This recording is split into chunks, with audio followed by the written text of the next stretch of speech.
안녕하세요. 이번 시간에는 자바스크립트의 연산자에 대해서 알아보도록 하겠습니다. 연산자라는 것은 값을 하나나 두 개 혹은 그 이상을 가져와서 어떤 동작을 할 수 있는지를 나타내는 기호를 말합니다. 기본적으로 숫자라면 더하거나 빼거나 곱하거나 할 수가 있을 거고, 문자열이라면 두 개의 문자열 또는 세 개의 문자열을 연결해서 새로운 하나의 문자열을 만들 수도 있을 거고요. 이렇게 그 자료형에 따라서 사용할 수 있는 연산자들이 많습니다. 가장 먼저 살펴볼 게 산술 연산자예요. 산술 연산자는 그 이름에서도 알 수 있듯이 수학적인 계산을 하는 연산자입니다. 우선 두 개의 변수를 만들어 볼게요. num1은 100이고요. num2는 10이라고 해보겠습니다. 둘 다 지금 숫자형이죠. 자, num1과 num2를 더할 수도 있고요. 얘를 뺄 수도 있습니다. 물론 곱할 수도 있고요. 나눌 수도 있습니다. 근데 여기 하나의 새로운 기호가 또 있어요. 이 나누기 대신에 %를 넣을 수가 있어요. 이 % 연산자는 뭐냐면 나머지 연산자라고 하는데, num1 즉 100을 10으로 나누었을 때 나머지 값을 알려주는 거예요. 100을 10으로 나누면 10으로 딱 나눠 떨어지죠. 15를 2로 나눠 볼까요? 그러면 나머지가 1이 되죠. 그 나머지 값을 알려주는 게 이 %, 나머지 연산자입니다. 그리고 산술 연산자 중에는 일씩 증가시키는 증가 연산자와 일씩 감소시키는 감소 연산자가 있습니다. 이 두 개를 통틀어서 증감 연산자라고 부르는데요. 이 증감 연산자는요, 연산자를 앞에 붙이느냐 뒤에 붙이느냐에 따라서 값이 달라질 수가 있어요. 1을 증가시키거나 1을 감소시키는 순서가 달라진다는 뜻입니다. a는 10이라고 하고요. sum에다 값을 구하려고 하는데 a에다가 5를 더한 값을 sum이라고 지정을 해보겠습니다. 그러면 sum에는 15가 들어가고 a는 계속 10이겠죠. 이것을 조금 변경을 시켜서 sum을 a 플러스 5라고 해볼게요. a 플러스 한 후에 5를 더해라 라고 하면 sum의 값은 15입니다. 똑같아요, 아까랑. 그리고 a 값은 11이 되죠. 우리가 딱 생각하기에는 a 값을 1 증가시키고 난 다음에 5를 더할 것 같은데 그렇지가 않습니다. 요 a 다음에 증가 연산자를 붙이게 되면 우선 기존의 a 값하고 5를 더해서 sum에다가 할당을 해주고, 그리고 나서 2를 증가시킵니다. 그래서 sum 값은 15가 되고 a 값은 11이 되는 거죠. 이 상태에서 한 번 더 바꿔볼게요. sum을요, 플러스 a 한 다음에 5를 더해보라고 할게요. 한번 여러분이 생각을 해보세요. sum에 어떤 값이 들어갈지. 네.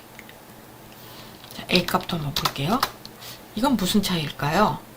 a라는 변수 앞에 플러스 기호를 붙이게 되면 a를 먼저 1 증가시킨 후에 5를 더하라는 뜻입니다. 지금 아까 11이었었는데 1을 증가시켰더니 12가 되죠. 그리고 5를 더해서 결국 17이 되는 겁니다. 증가 연산자를 뒤에 붙이느냐 앞에 붙이느냐에 따라서 1 증가시키는 순서를 결정하게 되는 거예요. 변수 뒤에 증가 연산자가 붙게 되면 원래 처리해야 될 일을 처리하고 난 다음에 a 값을 1 증가시키고요. a 앞에 플러스를 붙이게 되면 a 값을 1 증가시킨 다음에 필요한 연산을 하게 되는 것입니다. 이게 증가 연산자에서 여러분이 기억해 두셔야 될 일이에요. 물론 마이너스 붙이는 감소 연산자도 똑같이 동작합니다.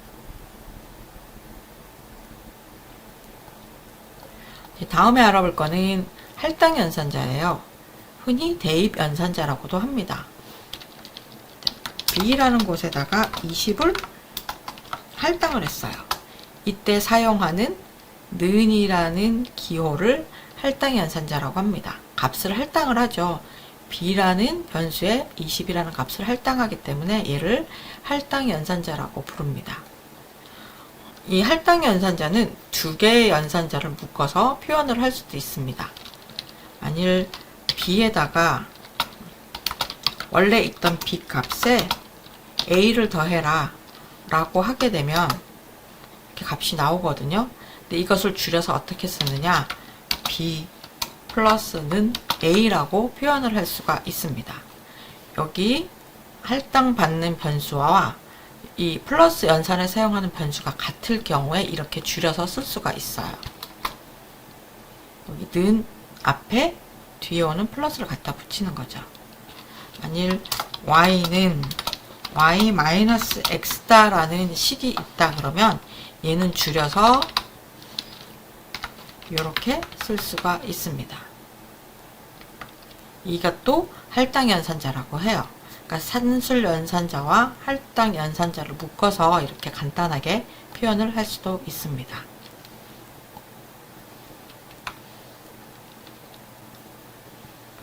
그리고 연결 연산자는 앞에서 자료형, 문자열을 설명을 할 때 설명을 드렸었죠. 플러스 기호가 산술 연산자에서는 더하기 기호로 사용이 되는데 앞이나 뒤에 문자열이 하나 있다면 무조건 얘는 연결 연산자로 동작합니다. 문자열과 다른 값을 연결하는 용도로 쓰기 때문에 얘는 연결 연산자라고 해요. 그렇지만 저는 앞에서 연결 연산자 대신에 템플릿 리터럴을 쓰시는 게 좋다라고 말씀을 드렸어요. 이 플러스를 연결 연산자로 쓰는 것은 자바스크립트의 구식 방법입니다. 템플릿 리터럴을 쓰시는 게 좋습니다. 그리고 비교 연산자가 있어요. 비교 연산자는 이름에서 딱 느껴지시죠? 두 개의 값을 비교하는 역할을 합니다. 우리가 수학 시간에 배웠던 그 다음에 크거나 같냐 작거나 같냐, 네, 이런 기호는 똑같이 쓰시고요. 같은지 비교할 때 등호 2개짜리가 있고요, 3개짜리가 있습니다. 이 등호 2개짜리와 3개짜리를 한번 비교해 볼게요. 숫자 3이 있고요, 문자열 3이 있습니다. 여기서 등호 2개짜리를 사용을 해서 비교를 하면요, true라고 나와요. 숫자 3과 문자열 3이 같다고 합니다. 여기서 똑같이 가운데 등호 3개짜리를 넣어볼게요. false라고 나옵니다. 등호 2개가 있을 경우에는 앞에 거는 숫자형이고 뒤에 거는 문자열이다 라는 자료형을 무시하고 비교를 해요. 똑같이 그냥 3, 3 같기 때문에 true라고 나오는 거예요. 근데 등호 3개를 이용을 하게 되면 두 개의 값만 같아서는 안 되고요, 자료형도 똑같아야 됩니다. 그랬을 경우에 등호 3개를 이용을 해서 비교를 하게 돼요. 내가 앞에서 처리한 값 하나와 나중에 비교할 값 2개를 놓고 자료형까지 비교해서 완벽하게 비교하겠다면 등호 3개를 쓰시면 됩니다. 예전에는 등호 2개짜리를 많이 사용을 했지만 요즘에는 등호 3개를 가지고 같은지 비교를 하게 돼요. 다른지 비교할 수도 있어요. 이때는 앞에 느낌표 붙이고 이렇게 비교를 하면 false라고 나와요. 4하고 4하고 얘는 같다라고 인식을 하는 거죠. 왜냐하면 등호 하나가 붙게 되면 얘는 자료형을 무시를 하게 됩니다. 똑같은 건데 등호 하나를 더 붙여볼게요. 이 경우에는 true라고 나옵니다. 얘는 값 안에 들어있는 절대값은 같지만 앞에 거는 숫자형이고 뒤에 건 문자열이에요. 두 개의 자료형이 다르죠. 그렇기 때문에 얘는 true라고 나옵니다. 같은지 비교할 때는 등호 3개를 쓰시고요. 다른지 비교할 때는 느낌표와 등호 2개를 쓰시는 게 가장 안전합니다. 자료형까지 비교해 주기 때문이죠. 마지막으로 논리연산자를 살펴볼 건데요. 논리연산자는 논리형 true와 false를 사용한 비교예요.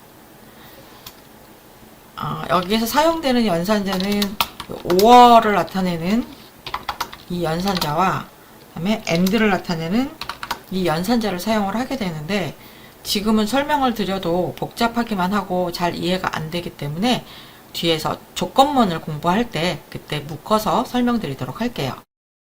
논리 연산자 중에 느낌표가 있어요. 이 느낌표는 뭐냐면 not의 의미입니다. not. true에다가 not을 붙이면요, 얘는 반대로 false가 됩니다. 또는 false에다가 not을 붙이면 true가 됩니다. 기존 값을 정반대로 바꿔주는 역할을 하는 게 느낌표 기호 not입니다. 네, 지금까지 자바스크립트의 연산자에 대해서 살펴봤고요.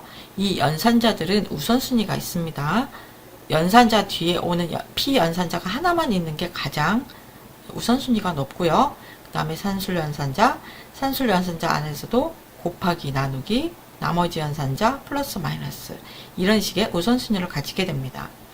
여러 개의 연산자가 한 식 안에 들어가 있었을 경우에 우선순위가 높은 것부터 연산된다는 거 기억을 해두시면 좋겠어요. 네, 감사합니다.